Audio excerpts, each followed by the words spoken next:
পরিত্যক্ত পুকুর ভরাটের অভিযোগ। বেআইনিভাবে পুকুর ভরাটের প্রতিবাদ জানালো স্থানীয় লোকজন। ঘটনা রানীরবাজার থানা সংলগ্ন এলাকায়। অভিযোগ, সেখানে প্রায় 7 ঘন্টা জায়গার উপর একটি পুকুর ছিল, যদিও বর্তমানে সেটি পরিত্যক্ত অবস্থায় পড়ে রয়েছে।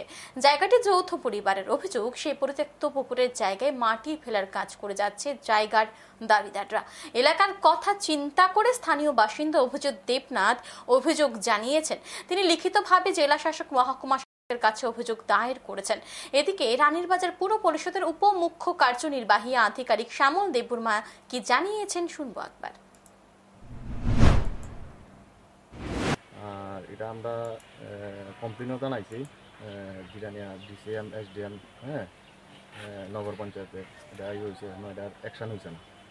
কে বইল হ্যাঁ কে বলতেছে? এটা করতেছে আপনার আশুতোষ দেবনাথ, অনুজ দেবনাথ রামিল লাইডা।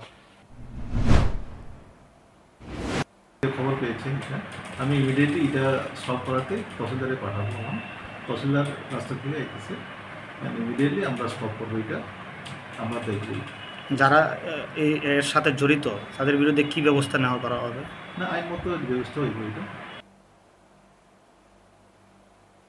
এখন সবাই বিরতির সঙ্গে থাকুন।